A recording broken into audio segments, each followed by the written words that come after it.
Ok, on va commencer. Donc, on va terminer sur la partie 2 de ce cours, sur la thèse de Church-Turing. Aujourd'hui, après ça, je vais vous parler un petit peu de ce que j'attends pour le papier, pour l'essai. Je vous donnerai quelques indications qui vont permettre de vous guider et de vous aider à le construire correctement.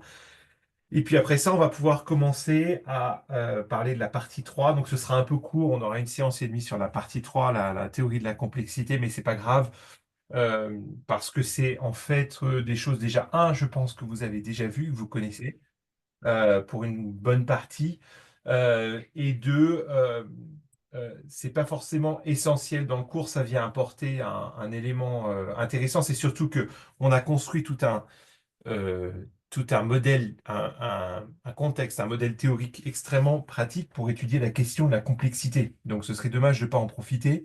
Et puis c'est une question qui est un peu au cœur aussi des sujets à l'IMA, en mathématiques appliquées en général, euh, euh, surtout quand on réfléchit à des problèmes difficiles, des problèmes d'optimisation, etc. OK. Donc, on essaie de garder du temps. Dans tous les cas, euh, on verra ce qu'il faut pour le tout dernier devoir et pour l'examen, évidemment, hein. Je vous demanderai pas des choses qu'on n'a pas vues. OK. Donc, je reviens sur la question sur laquelle on s'était arrêté. La question, alors, ça semble être un petit peu hors sujet ou pas tout à fait connecté, mais vous allez voir que ça l'est. La question qu'on se pose, c'est de pouvoir comparer. Et c'est une question en fait qui est importante pour pouvoir comparer la taille de l'ensemble des automates et la taille de l'ensemble des langages. Alors, comment est-ce que je fais pour retrouver le... Voilà. Euh, donc, l'ensemble des automates et l'ensemble des langages, deux ensembles infinis. Alors, donc on se pose la question de comment est-ce qu'on peut comparer des ensembles infinis, comme par exemple R et N. D'accord? La cardinalité étant la taille d'un ensemble. Alors, euh, en fait, donc c'était des choses que vous avez déjà vues, hein, donc vous me dites si c'est déjà connu. N'hésitez pas pour que j'évite de répéter des choses. Dans tous les cas, de toute façon, j'irai un peu vite là-dessus parce que c'est pas forcément le cœur du sujet. Mais vous verrez que c'est lié à notre problème à deux niveaux. Un, parce qu'il y a un lien entre la taille de ces ensembles et la taille des deux ensembles qui nous intéressent, l'ensemble M, l'ensemble des automates, donc j'avais déjà donné un nom, l'ensemble des automates M, et puis j'avais donné un nom là, M et L. Donc il y a un lien entre ces ensembles et l'ensemble des réels et l'ensemble des entiers naturels. Et il y a aussi dans la preuve euh, qui permet de montrer que ces ensembles ont ou ont pas la même taille, il y a aussi le processus de diagonalisation qu'on a vu la dernière fois. Donc, en fait, c'est connecté à notre problème à deux niveaux. Alors, une méthode pour montrer que les ensembles sont en fait tous de la même taille, enfin sont de la même taille, c'est comme j'ai dit à la fois de montrer qu'il existe une méthode, il existe un moyen de faire une association de un à un entre les... je décale ça. Il existe moyen de faire une association de un à un entre les éléments des deux ensembles.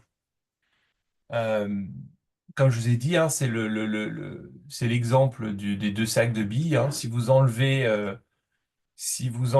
un par un une bille à chaque fois dans chaque sac, à la fin, s'il y a un sac qui est plus grand, vous le saurez parce qu'il y aura plus de billes. Il y en a qui n'auront pas eu de paire, d'accord, qui n'auront pas pu être associés à une autre. Ben là, c'est pareil. Entre n et z, on peut toujours associer. Donc, en dépit de cette représentation qui est là, d'accord, on a l'impression que z est plus grand que n, ben, en fait, non. Encore une fois, c'est un infini. Donc, ces représentations sous forme de Venn diagramme sont en fait fausses d'une certaine manière, hein. On peut toujours associer un ensemble de n à un ensemble de z D'accord? Il suffit de procéder comme ça, 1 avec 1, 2 avec -1, 3 avec -2, 4 avec 2, etc. D'accord? Euh, et on continue comme ça.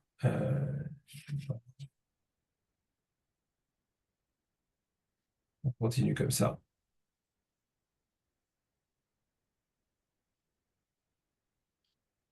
6 avec -3. D'accord. Est-ce qu'on peut faire la même chose avec l'ensemble des entiers rationnels?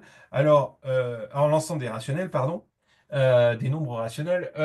Oui, c'est un peu plus compliqué, mais en fait, il faut toujours avoir un peu ce système de partir de zéro et de faire par cercle concentrique. Donc, on peut imaginer une sorte de spirale. Donc, on peut faire la même chose si on associe à un, par exemple, euh, si on considère qu'un nombre rationnel, en fait, c'est toujours un signe, moins un plus, suivi d'un entier, euh, suivi d'un autre entier. D'accord? Donc, il y a trois éléments. Il suffit que ces trois éléments, on les traverse d'une façon systématique. Donc, on peut commencer par le moins, ensuite un, ensuite on peut faire plus un. Ensuite, on peut faire moins un 2 plus un 2 pardon, plus 2 2 plus un 2 oui, moins 2 2 plus 2 2 etc. D'accord? Et vous voyez qu'en faisant ça, moins 2 1 plus 2 1 vous avez en fait trois éléments, et vous avancez dans ces trois éléments de façon systématique en partant de zéro, avec le moins plus, moins plus, moins plus. Et en fait, vous voyez que si je fais ça et que je continue, d'accord? Alors la suite, ça va être quoi? Ça va être moins un 3 plus un 3 etc. Vous voyez, si je fais ça, en fait, je vais pouvoir couvrir l'ensemble de toutes les fractions, d'accord? Tous les rationnels. Ça veut dire que même l'ensemble Q est ce qu'on appelle dénombrable, d'accord? Donc ce sont des ensembles, ce sont des ensembles euh, dénombrables.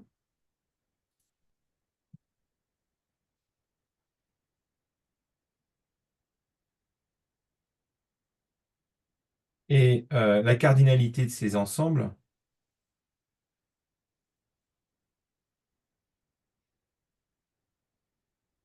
d'accord? Ils sont dénombrables, countable, comptables en anglais. Donc on est dans une situation où la cardinalité de n égale la cardinalité de z égale la cardinalité de q. Alors généralement, en fait, celui qui fait, celui qu'on, comment dire, qui est la base, c'est n. En fait, pour ça qu'on les appelle dénombrables, c'est-à-dire qu'on peut les dénombrer, on peut tous ces ensembles-là, on peut les noter un, 2, 3. Enfin, les éléments peuvent être dénombrés et être numérotés. On peut numéroter chaque élément, d'accord? On peut les énumérer. Le terme dénombrable ou énumérable, d'accord? C'est le terme technique. Énumérable. On appelle ça aussi énumérable. Parce qu'on peut en fait, voilà, on peut indexer chaque élément, un, 2, 3, 4. Donc, même si l'ensemble est infini, il est indexable, si vous voulez. Il est indexable. Donc, indexable, énumérable, dénombrable, tout ça, sont des synonymes. La question qui se pose, c'est la cardinalité de R. D'accord? Parce que quand on dessine comme ça les inclusions d'ensemble, d'accord, euh, jusqu'au complexe, on n'a pas l'impression qu'il y ait vraiment un- comment dire, un décalage important d'un ensemble à l'autre. On ne le voit pas ici. D'accord? Mais R est un peu particulier.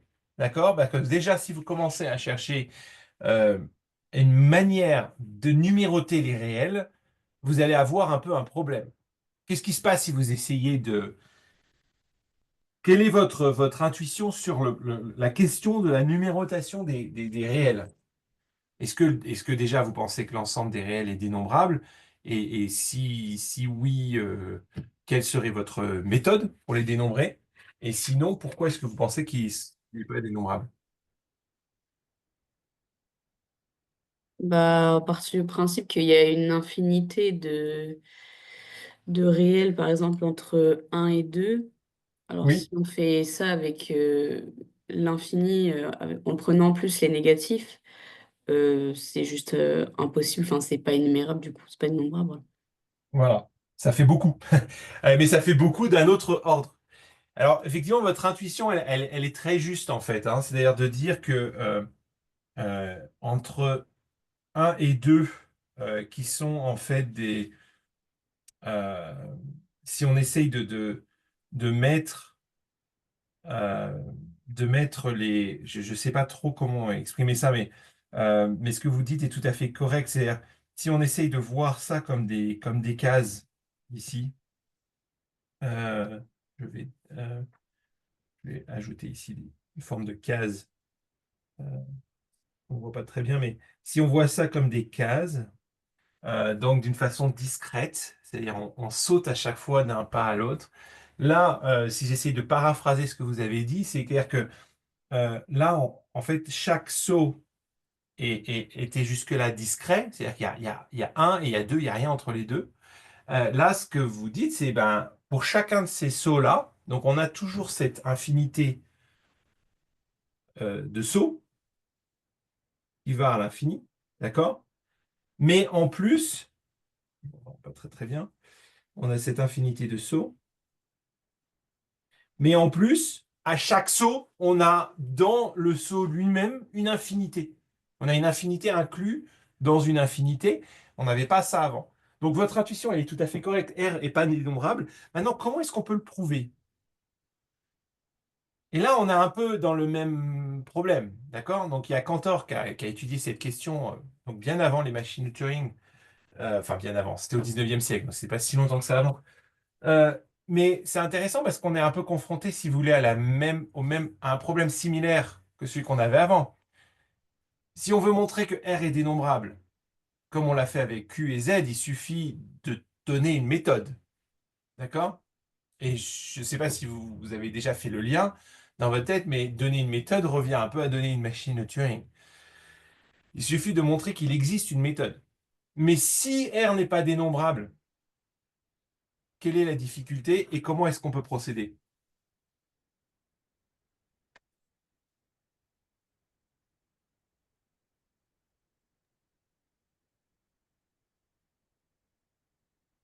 Si R n'est pas dénombrable, alors ça veut dire qu'il n'existe pas de méthode. Et pourquoi est-ce que c'est plus difficile de montrer ça? Et comment est-ce qu'on peut procéder?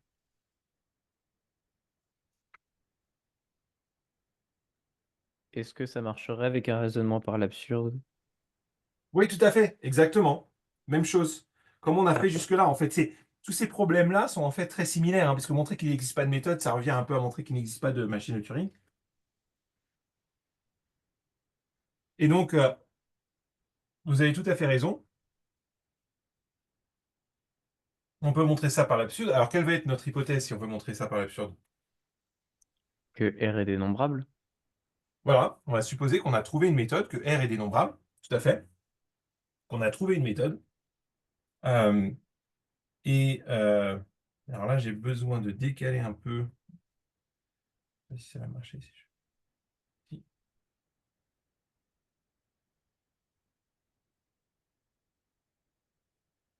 Ok, parfait. Euh, R, ça prend un peu de place.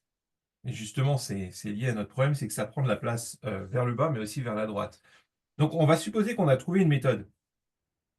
Donc, on suppose qu'on a trouvé une méthode incroyable qui permet d'associer à chaque ensemble, à chaque n. Bon, là, je le mets avec Q, mais vous pouvez le relier directement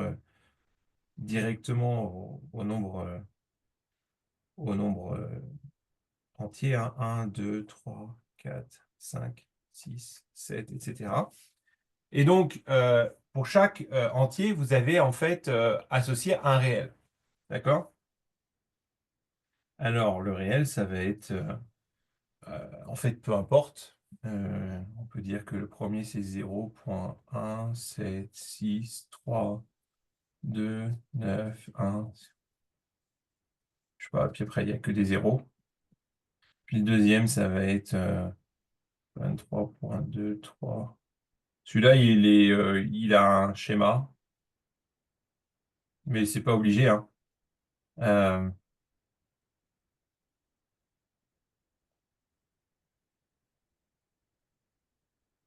alors, peu importe, hein, mais vous avez en fait à chaque fois un réel. Donc, on va supposer qu'on a déjà cette méthode, hein. Donc, on a certains réels, et peu importe les réels.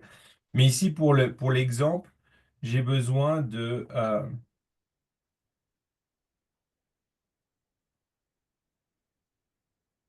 alors, la virgule, en fait, on peut simplement euh, s'en affranchir et on peut la mettre au même endroit.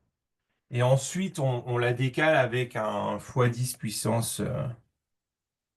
On peut ajouter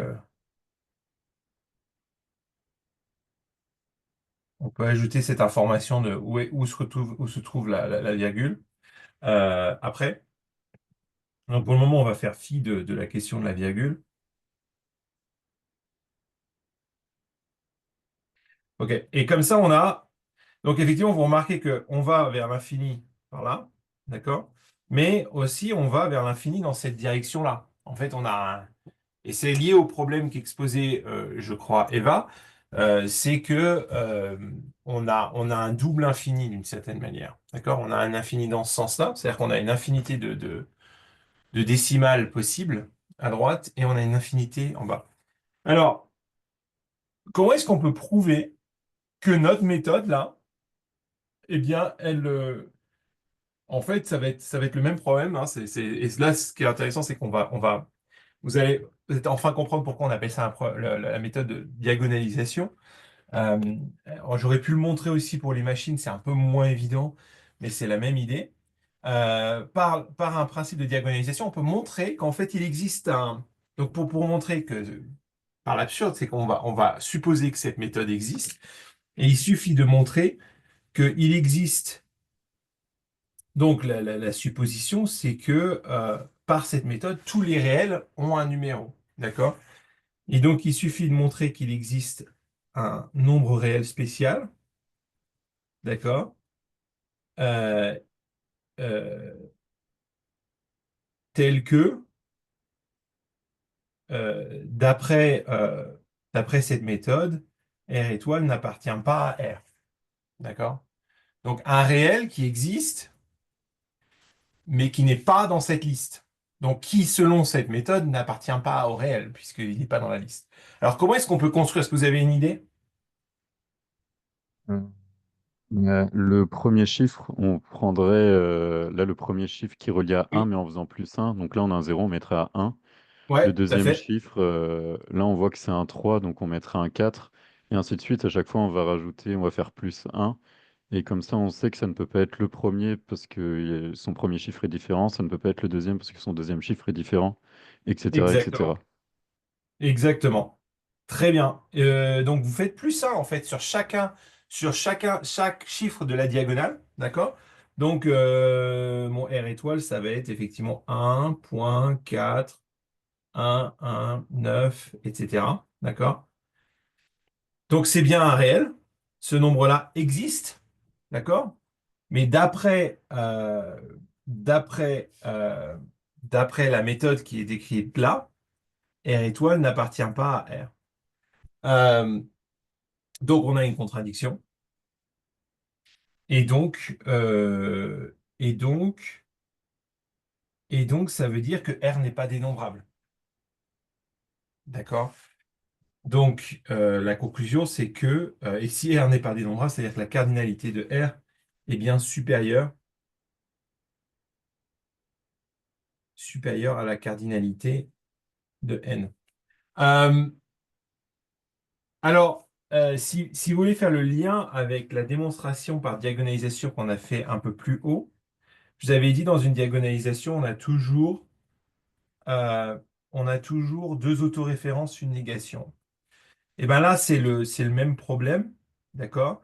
On a, euh, on a deux autoréférences. Alors j'essaye de retrouver, en fait,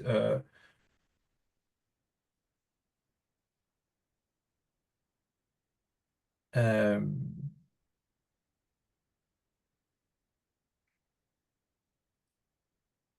En fait, dans la construction de R étoile, euh, on a une autoréférence, c'est-à-dire je l'ai pas explicité ici, mais dans la construction même de R étoile, on fait référence à, on fait référence à chaque élément de R, et on a une deuxième autoréférence ici. Euh, En fait, attendez, non, pas celle-là. Euh,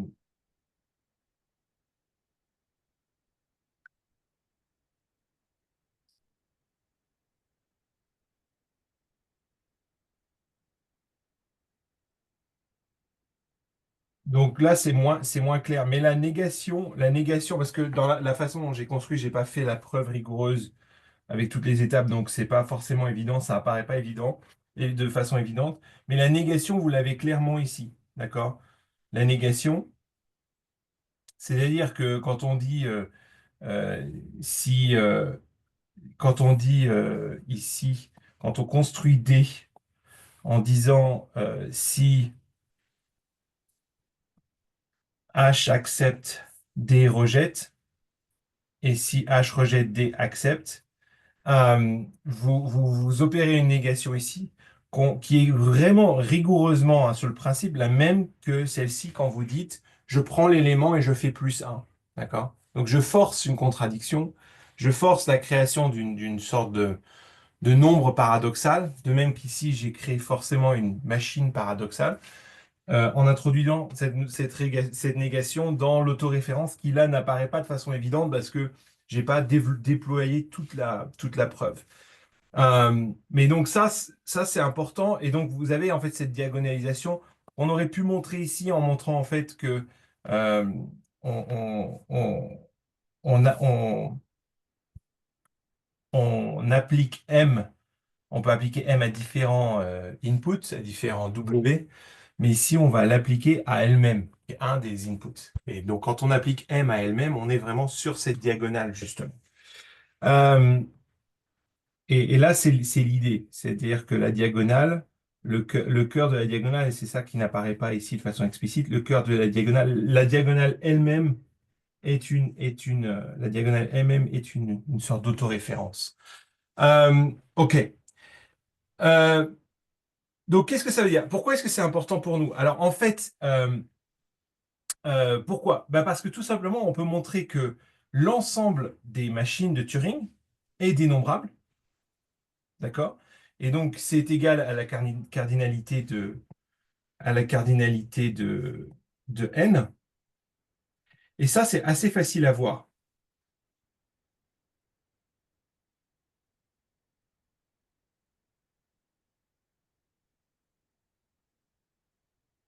Ça, c'est assez facile à voir parce que on peut très bien facilement numéroter les machines de Turing, d'accord? Une machine de Turing, c'est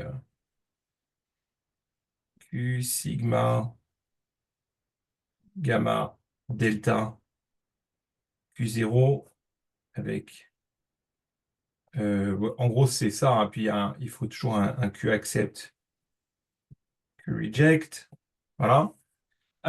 Et donc, vous pouvez très bien, en fait, chacun de ces ensembles-là, donc vous avez soit des éléments qui ne sont pas des ensembles, hein, c'est juste un élément. Euh, mais les quatre premiers sont des ensembles. Le quatrième, c'est une fonction qui peut aussi être considérée comme un ensemble de transition. C'est une fonction de transition. Chacun de ces ensembles est fini. D'accord? Donc, on peut très bien trouver un moyen d'indexer les machines, d'accord? Euh, M1, M2, M3, M4, de sorte à ce que chaque machine est numérotée dans un certain ordre. Alors, comment est-ce qu'on fait? Ben, on démarre avec une machine toute simple qui a seulement un état, d'accord? Il n'y a que Q0, avec sigma qui est juste 0, d'accord? Et puis ensuite, on complexifie, mais par étapes. D'accord? Donc, on passe à deux états. Mais avant de passer à trois états, on va passer à sigma avec 0, 1. Alors, sachant que 0, 1 et AB, c'est la même chose, en fait, hein. Donc, peu importe. Vous choisissez simplement un alphabet, soit les lettres, soit les chiffres, puis vous avancez comme ça de façon systématique. Donc on peut numéroter les machines sans problème. Euh, donc on peut associer, de toute façon c'est un peu... donc la cardinalité de M est bien égale à la cardinalité de N. Ça se voit assez facilement. Maintenant, quelle est la cardinalité de L? En fait, L est très très très très grand. Euh, qu'est-ce que c'est L? Si on considère un peu si on considère le cas de l'alphabet le plus classique, hein, qui est vraiment le seul alphabet dont on a besoin pour tout exprimer. D'accord? On a juste besoin de deux éléments, 0, 1, et on peut tout exprimer. Donc si on prend le cas de 0, 1, qu'est-ce que L?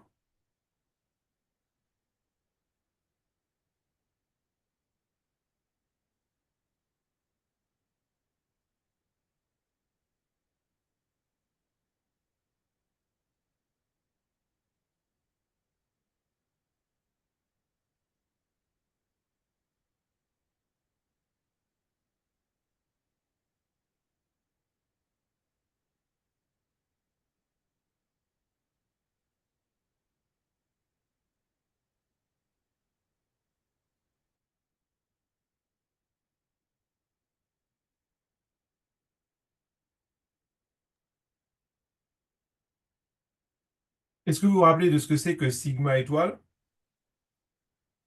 D'accord? Sigma étoile, c'est aussi 0 ou 1 étoile. En gros, c'est l'ensemble de toutes les combinaisons possibles de 0 et de 1. D'accord? Ça vient d'expressions régulières, ça. D'accord? Euh, Sigma étoile, c'est un langage en soi. D'accord? Mais, donc, sigma étoile, on peut dire que ça appartient. On peut pas le dire, c'est vrai, ça appartient à L. L au sens de grand L, hein, pas au sens de l'ensemble de tous les langages. Mais on peut aussi établir L par rapport à sigma étoile. Qu'est-ce que c'est que L par rapport à sigma étoile?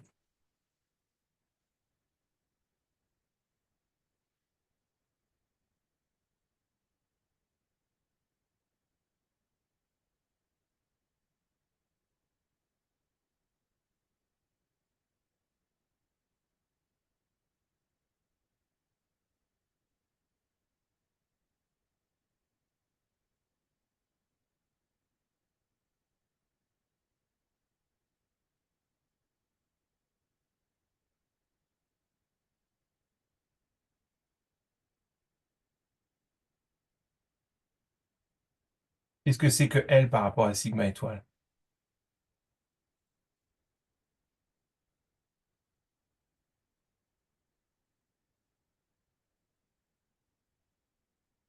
Alors déjà, est-ce que sigma étoile est dénombrable?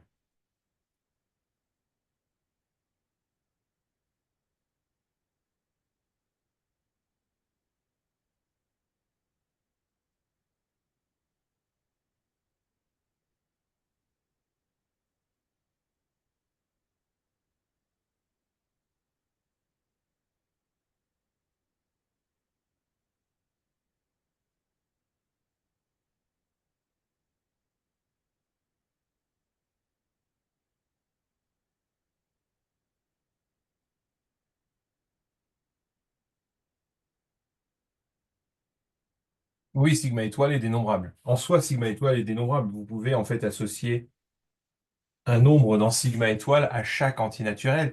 Il suffit de transformer un entier naturel en base 10 en base 2, d'accord, en nombre binaire. Donc vous allez avoir, alors je ne sais pas comment c'est, mais voilà, vous pouvez représenter chaque, chaque entier naturel en format binaire. Et vous avez du coup une chaîne de 0 et de 1 pour chacun. D'accord? Et inversement, chaque chaîne de 0 et de 1 peut être transformée peu importe la taille, peut être transformé en entier naturel. Donc vous avez clairement ici une correspondance. D'accord? Mais sigma étoile, c'est pas L. L, c'est beaucoup plus grand que sigma étoile. Qu'est-ce que c'est? Par rapport à L, c'est quoi?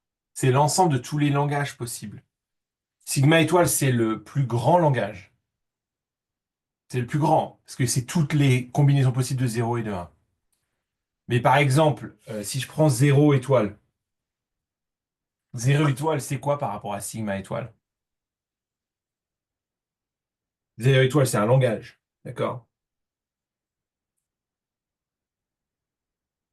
Quel est le lien entre 0 étoile, entre L1, 0 étoile, et donc, si j'appelle sigma étoile, c'est aussi un langage. 0 étoile, 1 étoile, c'est aussi un langage. Quel est le lien entre L2, L3, pardon, L1, L2 et L0, sigma étoile?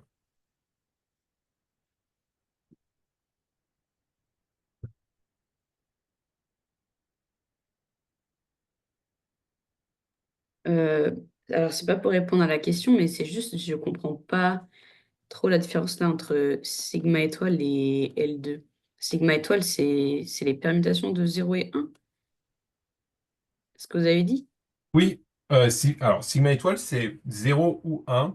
Alors, il y a plusieurs façons de le décrire, hein, en expression régulière, on peut aussi le mettre comme ça. Étoile, donc je choisis un 0 ou 1, suivi de 0 ou 1, suivi de 0 ou 1, et autant de fois que je veux. Donc c'est une chaîne de caractères. C'est une chaîne de caractères avec une longueur arbitraire, non définie, de 0 et de 1.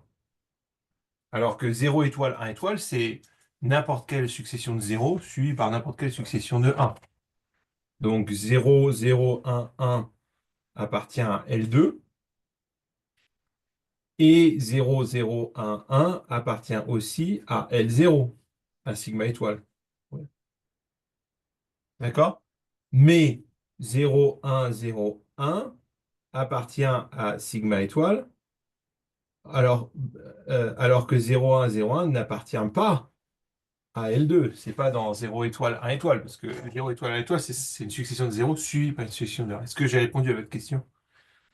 Oui, c'est bon, merci. Ok.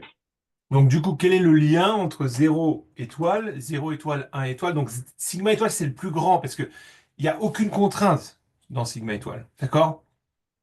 C'est le plus grand langage. Mais maintenant, j'aimerais définir L.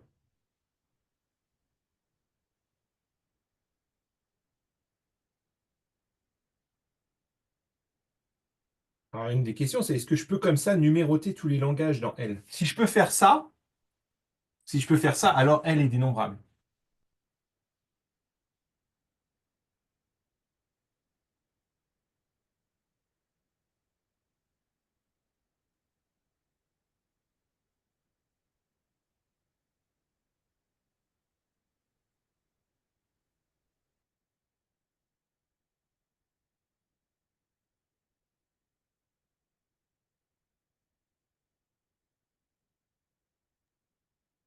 Non, vous voyez pas?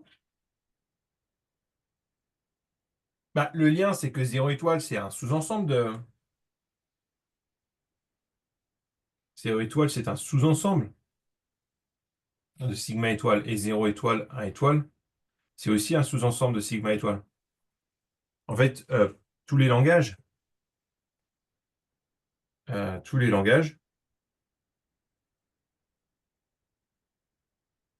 de L est un sous-ensemble de sigma étoile. Tous. Alors, comment est-ce qu'on peut redéfinir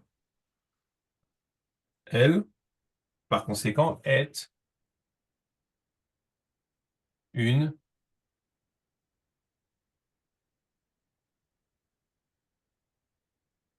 partition de sigma étoile. D'accord? C'est une partition de sigma étoile. L'ensemble de tous les sous-ensembles de sigma étoile. C'est ça, L. D'accord? C'est la définition de L. l'ensemble de tous les sous-ensembles de sigma étoile. Alors, si sigma étoile est dénombrable, une partition d'un ensemble dénombrable est toujours indénombrable. En fait, d'un ensemble dénombrable infini, pardon, est toujours indénombrable. En fait, une partition d'un ensemble infini est toujours un cran au-dessus en termes de taille. Pourquoi? Et là, on peut le voir, c'est-à-dire que vous pouvez simplement considérer que chaque langage, ici, peut correspondre, une façon de le voir, c'est de voir que chaque langage, si sigma étoile lui-même contient tous les entiers naturels, d'accord, chaque langage ici peut être associé à un nombre réel. Vous pouvez très bien voir en fait chaque combinaison de 0 et de 1, combinaison infinie hein, de 0 et de 1, comme étant un encodage d'un 1 réel. Donc chaque langage, un langage donc c'est un ensemble infini avec un certain schéma de 0 et de 1. D'accord? Donc vous pouvez très bien dire, ben, on va encoder en fait chaque réel. Hein, donc, avec chaque réel correspond à un élément du langage, d'accord? Et à la fin, on peut ajouter l'élément qui nous dit où est-ce qu'on place la virgule, cet élément-là, d'accord? Et vous pouvez très bien encoder en fait chaque numéro ici et puis ensuite encoder l'ordre dans lequel ils doivent être établis. Alors, c'est pas forcément évident de voir ça. Il y a plusieurs façons de le voir. D'accord? Une façon de le voir, c'est de se dire déjà, bah, en fait, il y a un langage qui correspond déjà lui-même, dont la taille correspond déjà à la taille de toutes les machines possibles. Et ensuite, on essaye de créer un ensemble qui est l'ensemble de tous les sous-ensembles de ce langage. Donc, on est à un ordre plus haut de cardinalité. Une autre façon de le voir, c'est que chacun de ces ensembles est infini. Donc, on a une infinité dans ce sens-là et on a une infinité dans ce sens-là. Tout comme on l'avait pour les réels. D'accord? Ça, c'est une autre façon de le voir. Et une autre façon de le voir, c'est simplement de voir que, en fait, quand on prend la partition d'un ensemble infini, on tombe toujours sur un ensemble infini d'un ordre plus haut. En fait, la cardinalité de R, on peut montrer que la cardinalité de R, elle est égale à la cardinalité des partitions de N. Donc, si vous faites des partitions de N, vous pouvez intuitivement imaginer que l'ensemble des sous-ensembles de N correspond à l'ensemble des réels. C'est-à-dire qu'on pourrait facilement encoder chaque réel comme étant un ensemble infini, potentiellement infini, d'entiers naturels. Ça, c'est quelque chose qu'on peut intuitivement voir. Et ben, c'est exactement la même chose ici, sauf qu'au lieu d'utiliser des entiers 1, 2, 3, 4, 5 en base 10, vous pouvez simplement comparer en disant que c'est en base 2. Et vous les transformer en base 10 simplement en prenant un sigma qui va de 0 à 9. D'accord? Ici, on a juste 0 à 1. Mais ça ne change rien. On est juste en base 2, mais la taille de L ne change pas par rapport à la taille de M. On a bien une cardinalité donc de L. On a bien une cardinalité d'idée de L qui est égale à la cardinalité de R. D'accord? Euh, qui est égale, elle, à la cardinalité des partitions de n, et elle, la cardinalité de L est égale à la partition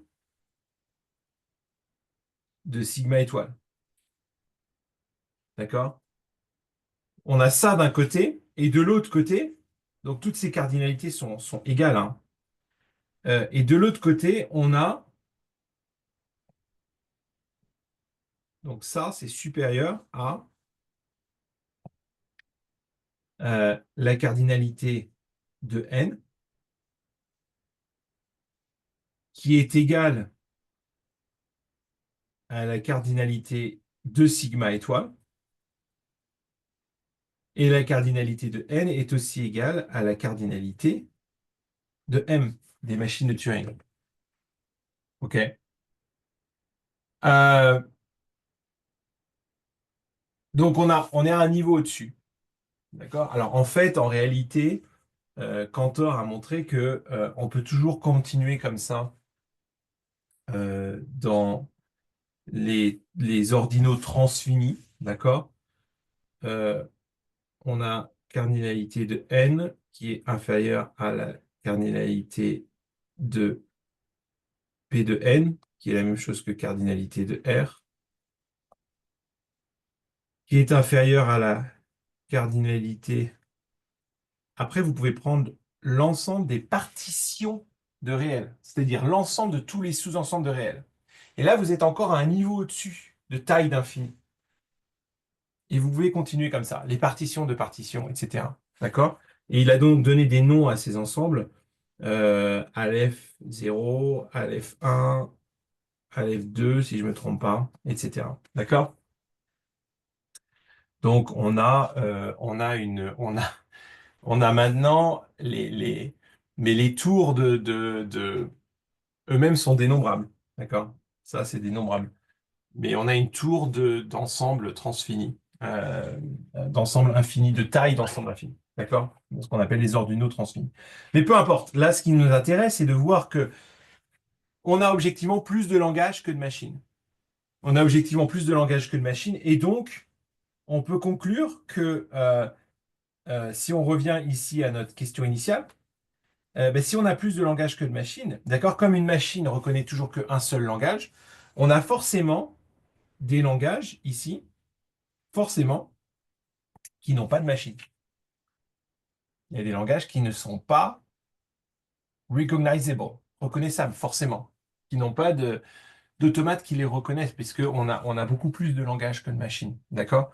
Donc on peut en déduire qu'effectivement, il existe ici des langages qui n'ont pas de machine, donc on peut en déduire on a bien un, un cercle beaucoup plus large ici,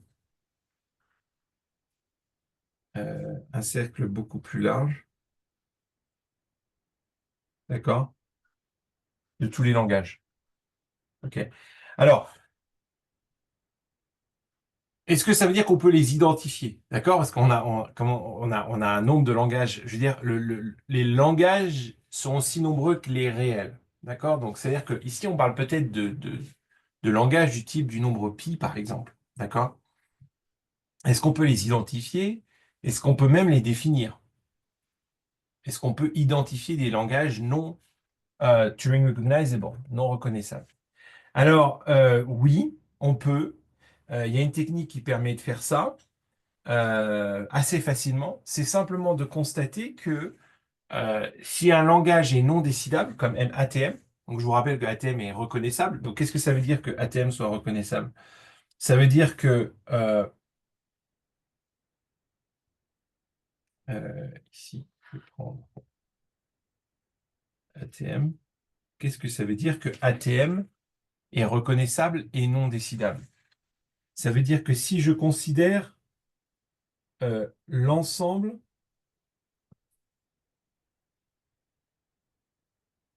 des, euh, des chaînes de caractères possibles, en fait, sigma étoile, c'est l'univers hein, de toutes les chaînes de caractères possibles.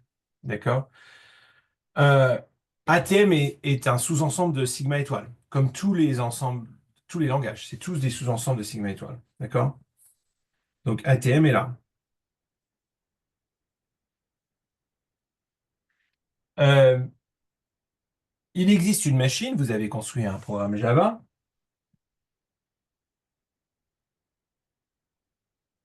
Il existe une machine, on va l'appeler UTM, hein, en fait une machine de Turing universelle, puisqu'elle permet de simuler n'importe quelle machine de Turing, qui permet de décider, de reconnaître ATM, c'est-à-dire que elle s'arrête toujours elle permet d'accepter toutes les chaînes qui sont dans le langage. Donc elle va accepter les chaînes qui sont dans le langage. Mais parce que ATM n'est pas décidable, elle ne va pas forcément accepter ceux qui sont en dehors.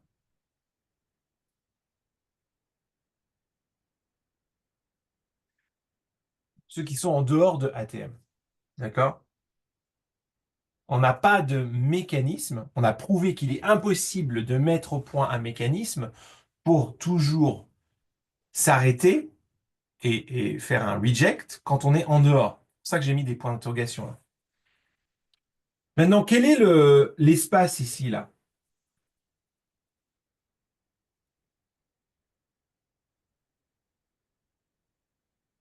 Qu'est-ce que c'est cet espace-là? Qu'est-ce que c'est que cet ensemble?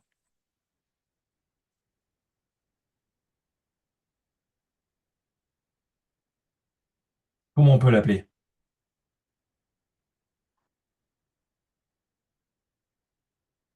C'est pas en rapport avec les haltes. Alors, cet ensemble-là, c'est un langage, d'accord? C'est un ensemble de chaînes de caractères, ok? C'est un ensemble.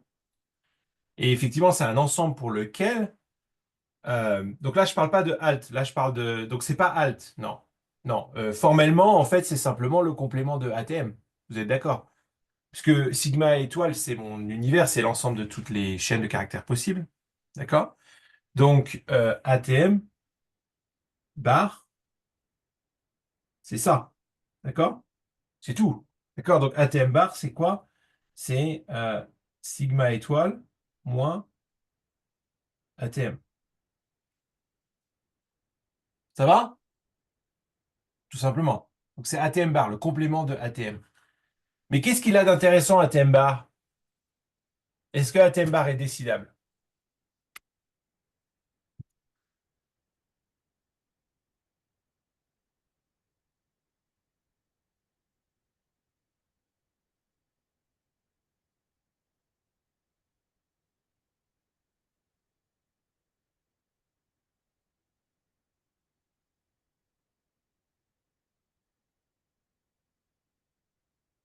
On sait que pour ATM bar, on sait que pour ATM, il existe un moyen de savoir quand on est dans ATM, mais il n'y a pas moyen de savoir pour sûr qu'on rejette. D'accord? On accepte, mais on ne rejette pas. Enfin, on boucle indéfiniment potentiellement. D'accord? C'est pour ça que ATM est reconnaissable, mais pas décidable. Mais ATM bar, qu'est-ce qu'on peut dire de ATM bar? Du complément de ATM.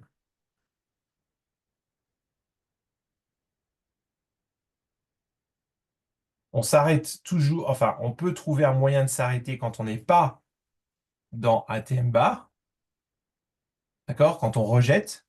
Donc, on a un mécanisme pour rejeter systématiquement pour ATM bar, mais est-ce qu'on a un mécanisme pour accepter les chaînes qui sont dans ATM bar? Et ATM bar, d'ailleurs, je peux le définir, hein.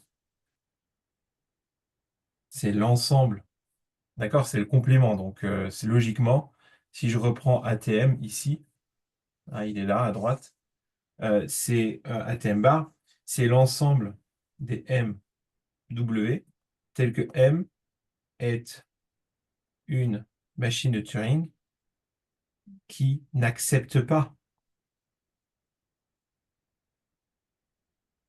W. D'accord? C'est un langage qui est tout à fait légitime. Mais c'est quoi le problème d'ATM bar? Et en quoi il est différent d'ATM?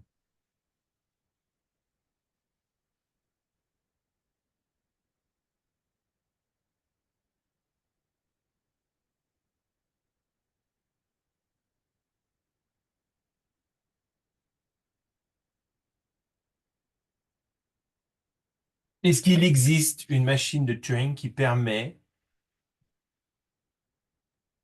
de... Il n'est pas reconnaissable. Il n'est pas reconnaissable. Merci. Est-ce qu'il n'existe pas? On a dit il n'y a pas de machine de Turing qui permet de décider pour les chaînes qui sont hors de ATM. Ça revient à dire il n'existe pas de machine de Turing qui permet de décider pour les chaînes qui sont dans ATM. C'est pas seulement qu'il n'est pas décidable, c'est-à-dire que même les chaînes qui sont dans... Parce que pour ATM, encore une fois, votre programme est un reconnaisseur. C'est-à-dire, si vous donnez la condition, c'est si vous donnez un input qui est correct, vous donnez une machine avec une chaîne qui est acceptée par la machine, votre programme, il va simuler la machine et il va répondre, il va toujours s'arrêter, d'accord? Mais là, on essaye de faire l'inverse. On essaye de dire, c'est comme si je vous disais, fabriquer un programme qui va pouvoir donner la réponse, qui va me dire accepte quand la chaîne de caractères que je rentre n'est pas acceptée par la machine. Eh bien, il y a toutes ces configurations où la chaîne de caractères amène à une boucle à l'infini. Et donc, dans tous ces cas-là, je ne pourrai pas accepter, je ne pourrai pas donner de réponse acceptée. C'est-à-dire, je ne peux même pas définir de procédures qui me permettent de savoir que la chaîne est dans ATM bar. Donc, ATM bar est non reconnaissable. ATM bar est là. En fait, il y a un théorème qui dit, et vous l'avez dans le bouquin, je vous invite à voir, la preuve est même assez facile à comprendre, qui dit qu'un problème qui est indécidable, son complément va forcément être non reconnaissable. D'accord? Si un problème est indécidable, et c'est de fait, hein, c'est automatique. Donc ça veut dire que vous allez avoir quoi ici? Vous allez aussi avoir alt tm bar, le complément de alt tm, c'est-à-dire l'ensemble des MW tels que M est une machine de Turing qui ne s'arrête pas sur W. Alors là, c'est évident, parce que vous essayez de trouver une procédure qui vous permet de déterminer qu'une machine de Turing ne s'arrête pas. Mais on sait bien qu'on n'a pas cette information-là. On ne peut pas savoir qu'une machine de Turing ne s'arrête pas. C'est impossible. C'est impossible. D'accord? Alors, on peut se poser la question, est-ce qu'on n'a que des compléments de machine de Turing? Non, on sait bien qu'on a une infinité. En fait, on a une infinité de langages, on a une infinité bien plus infinie que l'infinité des machines de Turing qui sont en dehors. Donc, en fait, cet espace-là, en dehors, il est immense, hein. Donc, on a plein de langages. On n'a pas que des compléments de. Mais le problème, c'est qu'il y a plein de langages qu'on peut probablement même pas définir. C'est-à-dire que même avec nos mots, nos expressions en français, en anglais, peu importe, en mathématiques, on n'a peut-être même pas la possibilité d'exprimer certains de ces langages-là, tellement ils sont à des niveaux de complexité. D'accord? On peut imaginer que c'est des langages avec des niveaux. Si vous êtes un peu familier avec la physique, des niveaux d'entropie d'information extrêmement élevés, d'accord? Comparé à très faibles, comme ça, d'accord? Ça, c'est des niveaux d'entropie d'information extrêmement faibles. Euh, Tout cela, d'ailleurs, et ça ne dépend pas de la taille, hein, parce que sigma étoile, qui est lui-même l'ensemble le plus large, est un niveau d'entropie le plus faible, en fait, parce qu'il y a tout dedans. Donc, il n'y a pas de séparation. L'entropie, l'information, c'est la complexité de la séparation entre ce qui est dedans et ce qui est dehors. D'accord? Donc ça, c'est des niveaux d'entropie extrêmement faibles. Et ça, c'est des niveaux d'entropie d'information extrêmement élevés. Et ça, c'est encore plus élevé d'une certaine manière. Et il y en a qui sont encore plus élevés dedans. En fait, on a des niveaux de complexité considérables. On va voir un petit peu après qu'on peut continuer dans ces niveaux de complexité. Mais la question, c'est est-ce qu'on peut facilement quand même définir peut-être un langage qui est défini à la positive au lieu de définir comme un complément. Alors oui, il y en a un qui vient assez naturellement, c'est le problème de l'équivalence entre deux machines de Turing. Alors par exemple, le problème de l'équivalence entre deux DFA, il est là. C'est un problème qui est décidable, d'accord, mais qui est très difficile, qui est très complexe. Donc il est décidable, mais au niveau de complexité, par exemple, une LBA ne peut pas résoudre ce problème-là. Donc c'est un problème qui n'est pas contexte sensitive, qui n'est pas contextuel. D'accord? L'ensemble de tous les. Donc vous l'avez hein, dans le livre, hein, c'est pas très compliqué, c'est l'ensemble M1, M2, d'accord, tel que M1 et M2 sont des DFA et le langage de M1 égale le langage de M2, tout simplement. D'accord? Donc c'est un problème qui est compliqué. Ça, c'est un langage qui n'est pas contexte sensitive. Maintenant, si vous essayez de réfléchir à la même chose par rapport aux machines de Turing, donc c'est pareil, hein, sauf que M1 et M2 sont des machines de Turing qui ont le même langage. Là, on n'est même plus dans le non décidable et on n'est même plus dans le reconnaissable. Alors, ça vient assez naturellement. C'est-à-dire, si vous essayez de comparer deux machines de Turing et de voir si leurs langages sont les mêmes, euh, là, vous avez un problème. C'est-à-dire que si la machine de Turing, une des deux machines de Turing, boucle indéfiniment, même si l'autre, par exemple, rejette, vous n'avez aucun moyen, puisqu'elle boucle indéfiniment, de savoir qu'elle boucle indéfiniment et de savoir qu'il faudrait rejeter. Il n'y a aucune méthode pour arriver à une conclusion. OK. Dans, dans son, euh, dans un de ses tout premiers papiers sur les machines de Turing, Alan Turing a proposé l'idée de se dire, enfin, a émis l'hypothèse, et si on supposait qu'on avait une solution pour résoudre les problèmes non décidables. Peu importe la solution. Il ne dit pas que c'est possible. Il imagine une hypothèse. L'hypothèse, c'est il parle d'un oracle, d'accord? Un oracle euh, qui, alors là, mon schéma, il commence à être vraiment saturé. Désolé. Euh, il imagine un oracle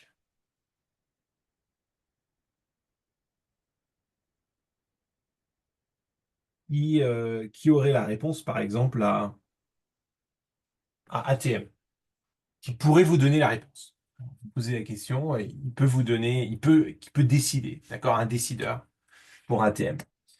Euh, et on rajoute ça comme axiome, c'est-à-dire que au lieu de faire la supposition pour arriver à une contradiction, on suppose juste que c'est le cas. Euh, et en fait, il montre, et puis il peut aussi vous donner la réponse à AltTM, etc. Tous les problèmes qui sont en fait non décidables, tous les problèmes qui sont dans cette zone-là.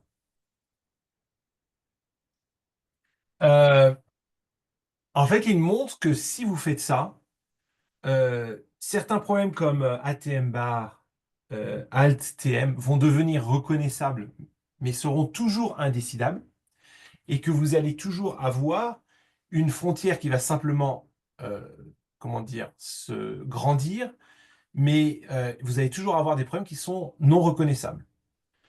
Donc en fait, en ajoutant l'oracle, vous allez décider certains problèmes, toute une gamme de problèmes va devenir décidable, mais il y a toute une gamme de problèmes qui étaient déjà non reconnaissables qui vont eux-mêmes devenir indécidables, etc. C'est-à-dire qu'en fait, vous allez simplement pousser les frontières artificiellement, hein, puisque il n'y a pas d'oracle, hein.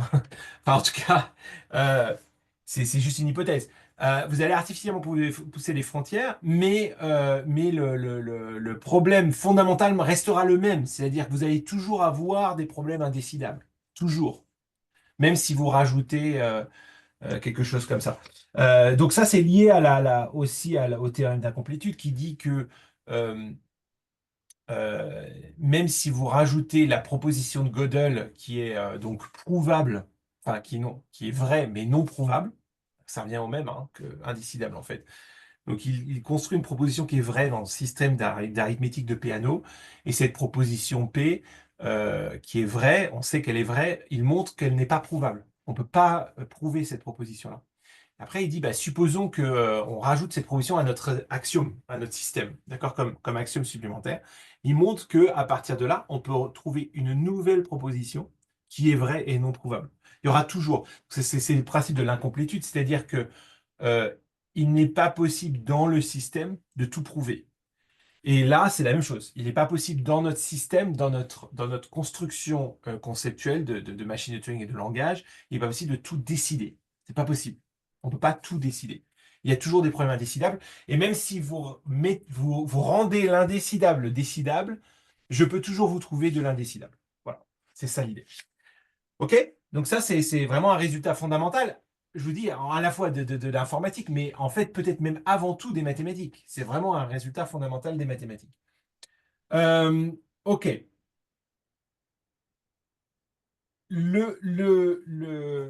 Juste un mot sur les... Pour ceux qui veulent regarder un peu la question de ce qu'on appelle l'hypercomputation, l'hypercalcul, je vous invite à regarder en ligne différentes idées, etc. Parce que c'est quelque chose qu'on peut facilement trouver. On peut facilement trouver des vidéos, des sources là-dessus. C'est plus un jeu intéressant, conceptuel. Se dire qu'est-ce qu'il faudrait pour qu'une machine de Turing puisse décider ces problèmes-là. Et en fait, c'est intéressant la façon dont, je ne sais plus si c'était Eva ou Clémence qui a posé tout à l'heure euh, le problème de l'indénombrabilité des réels en disant ben, on a une infinité de nombres entre un et 2. Euh, Fondamentalement, tous ces problèmes enfin, tous ces concepts d'hypercalcul qui visent à dire ben voilà comment on pourrait construire une machine de Turing qui peut résoudre ATM, qui peut résoudre le problème de l'arrêt du machine Turing, halting problem. Toutes ces solutions, et je vraiment mettez beaucoup de guillemets autour de solutions, essayent de franchir la barrière de l'infini dans un temps fini. D'accord? Donc, une des solutions, encore une fois, avec beaucoup, beaucoup de guillemets, c'est dire, bah, imaginez que vous avez une machine de Turing qui, pour passer de la configuration 1, donc vous souvenez, la machine de Turing, elle a une série de configurations, d'accord? Et puis à la fin, Q accepte. Pour passer de la configuration 1 à la configuration 2, elle prend, on va dire, 1 minute.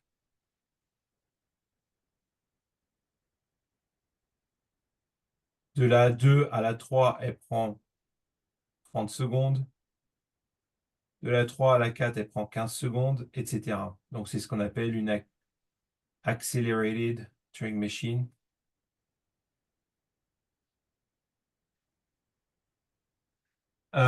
C'est-à-dire qu'à chaque fois, elle prend, vous divisez le temps par deux, quoi. Donc, si vous prenez là un temps t, ensuite, ça va toujours être t divisé par 2.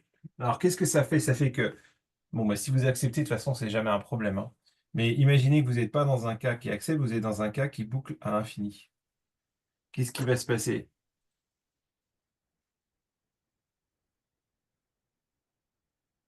Quel va être le temps maximum? Quelle est la limite?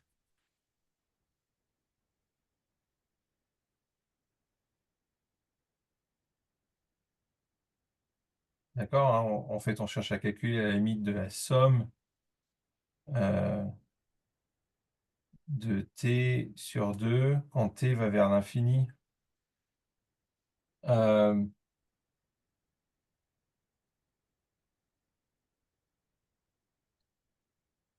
En fait, non, c'est la somme.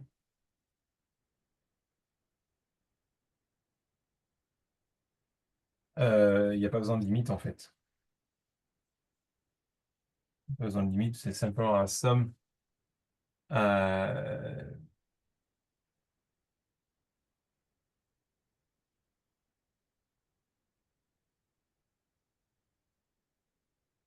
Non, parce que c'est pas un sur 2. Non, non, c'est pas ça, c'est pas ça, c'est pas ça. Mais vous voyez ce que je veux dire. Ça va être en gros un plus, parce que c'est un plus un demi, plus un quart, euh, plus un huitième. Donc c'est la somme des 1 sur n. Bon, n va vers l'infini.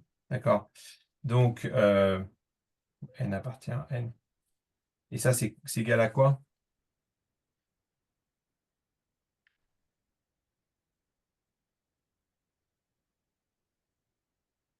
Ça, c'est égal à 2, hein, on est d'accord? Donc, en fait, même si vous avez une boucle à l'infini, vous aurez la réponse avant 2 minutes.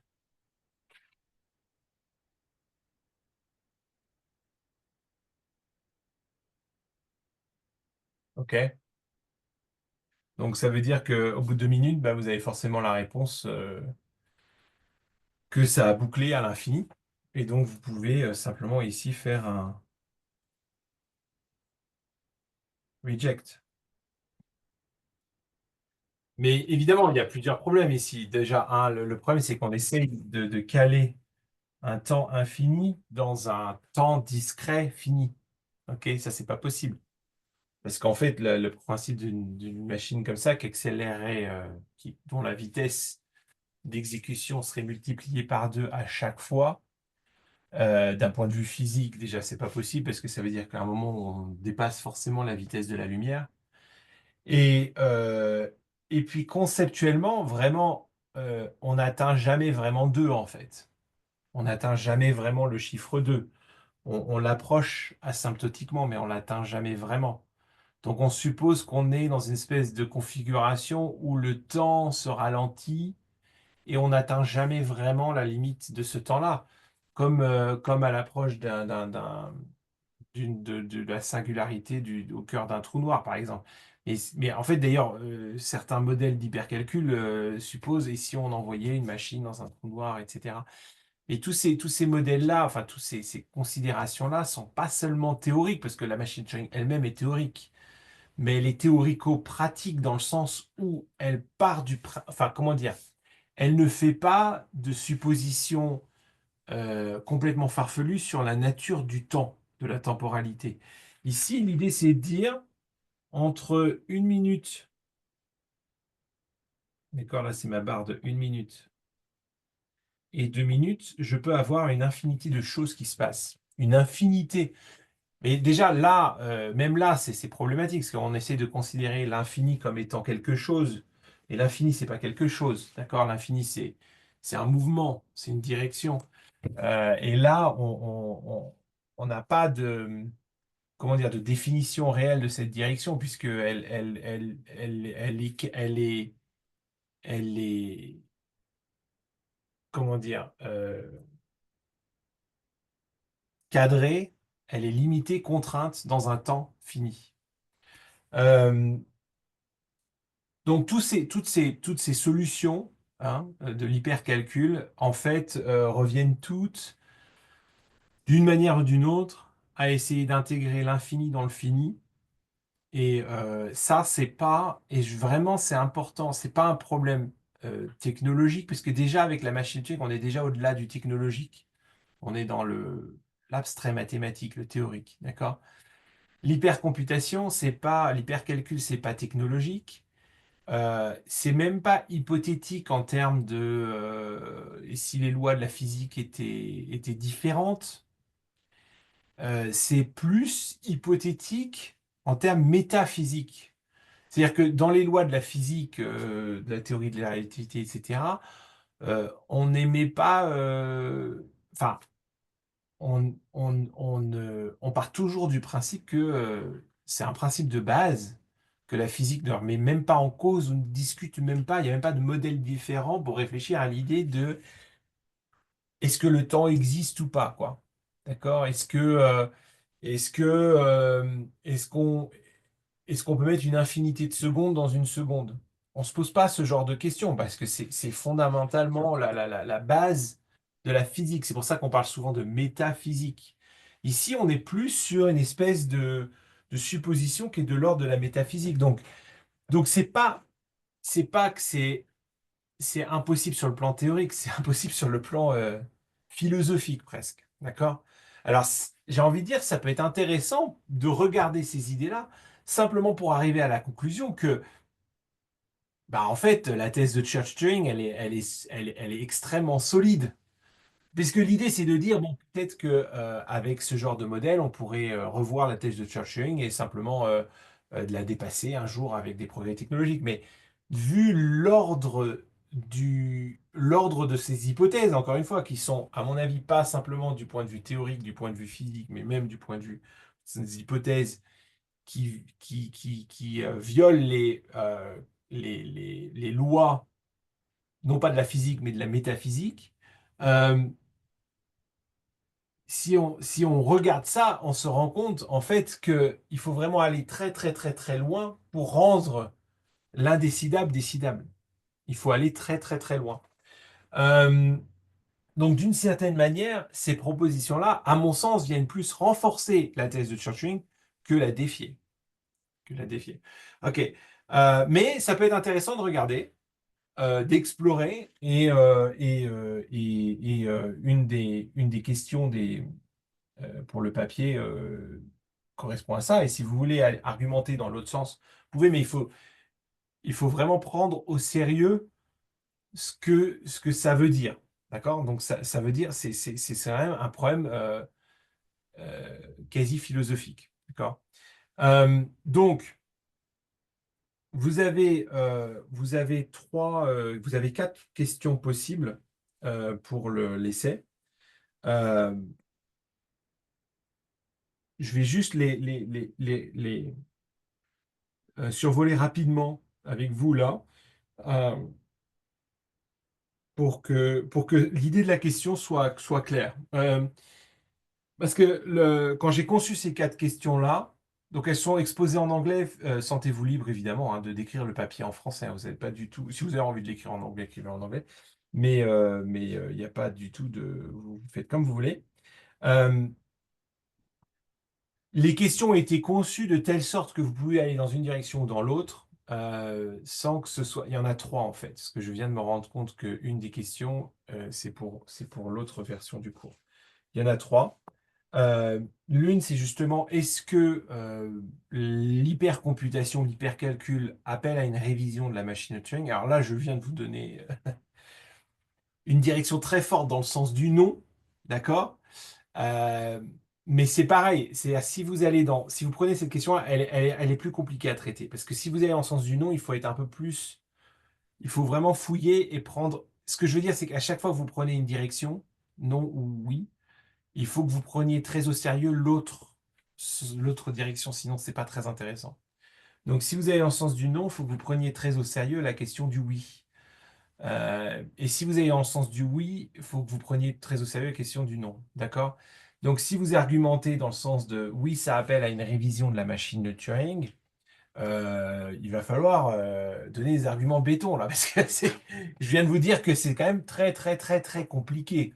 On parle d'hypothèses. Je veux que vous vous rendiez compte un peu du délire de ces hypothèses. D'accord? De dire on va envoyer un ordinateur dans au cœur d'un trou noir et puis comme ça il va pouvoir calculer une infinité d'étapes euh, dans un temps qui est pour nous sur Terre fini. D'accord? Rendez-vous compte que c'est pas simplement d'un point de vue physique, d'un point de vue de réalisation physique très compliqué, même pas simplement d'un point de vue de réalisation physique impossible. Encore une fois, c'est un problème quasiment métaphysique sur le temps et la nature du temps et de notre finitude. D'accord? C'est vraiment ça. Maintenant, si vous avez envie d'aller dans cette direction, parce que vous avez des idées auxquelles je n'ai pas pensé, moi, ça m'intéresse. D'accord? Ça m'intéresse.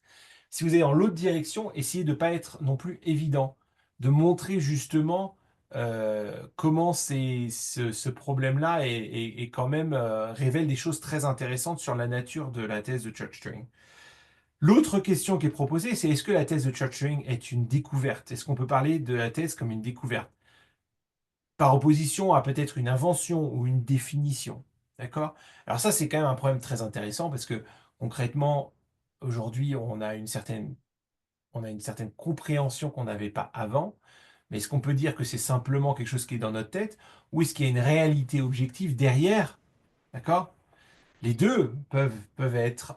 Est-ce que c'est une construction purement conceptuelle, mentale, mathématique, qui n'a pas d'ancrage dans une espèce de réalité qui serait objective et qu'on aurait découverte, ou est-ce qu'à l'inverse, il y a quelque chose qui est là, sur la nature même du calculable, du décidable, et qu'on a simplement fait qu'on a dévoilé avec le temps dans les années 30. Ça, c'est la deuxième question. Et la troisième question, c'est euh, est-ce que les problèmes non reconnaissables sont réels? Alors, moi, ça, c'est aussi une question un peu difficile. Je trouve que c'est une question intéressante. Mais là aussi, soyez pas évident, allez pas vers la réponse évidente. Bah oui, ils sont réels. Voilà, on les a définis. Il est là, ATM bar, voilà. Et puis n'allez pas non plus vers la direction, oh, réel, c'est compliqué, je vais plutôt parler de est-ce qu'ils ont des conséquences? Est-ce que, ils ont des conséquences importantes pour la théorie de l'informatique? Non, c'est pas ça que je dis. C'est d'un point de vue quasiment philosophiques là aussi. Est-ce qu'ils sont réels? C'est-à-dire, est-ce que c'est des problèmes pour lesquels on ne peut pas construire de machines qui c'est des langages qui ne peuvent pas être construits par une machine, d'une certaine manière. D'accord? Est-ce qu'un langage qui ne peut pas être construit par une machine est réel?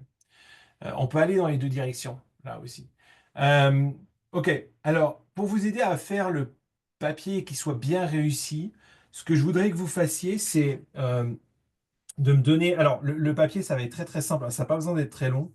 Ça va être très simple. Vous avez des lignes directrices qui vous sont données normalement. Il vous faut une introduction. Vous avez 5 paragraphes. D'accord? Argument 1, argument 2, argument 3, conclusion. Si vous avez décidé que vous avez 2 arguments qui sont exceptionnels, que vous ne voulez pas en mettre en troisième, vous pouvez, hein, c'est pas dramatique. Mais en gros, c'est 5 paragraphes, un paragraphe un paragraphe pour chaque. Et il faudrait qu'il y ait un argument qui soit une réponse à une objection. Parce que c'est le seul moyen de rendre votre point vraiment convaincant. Ce que je voudrais que vous fassiez, c'est que vous m'envoyez vos 3 arguments, votre réponse, enfin, quelle réponse vous choisissez, quelle question vous choisissez et comment vous choisissez d'y répondre, et que vous m'envoyez ces 3 arguments avant lundi soir. Je vais vous envoyer un mail, hein, pour vous rappeler ça, avant lundi soir. Juste pas les 3 arguments complètement développés, mais juste un résumé, quoi, en quelques phrases, ça peut être en 2 phrases, euh, le résumé de votre argument, pour que je puisse y répondre et que vous puissiez retravailler si besoin. D'accord? Si jamais l'argument ne fonctionne pas. Donc, je vais vous envoyer un mail pour vous rappeler ça. Mais envoyez ça d'ici lundi, comme ça je peux faire quelques commentaires mardi quand on a notre dernière séance. Ok, donc on sera un peu juste sur la partie complexité, mais c'est pas grave. Ce qu'on a vu là, c'est vraiment important. J'espère que ça percute et que ça vous parle. Je vous laisse parce qu'on est passé le temps. Et je vous dis donc à mardi. Bonne fin de journée. Au revoir. Au revoir. Au revoir. Au revoir.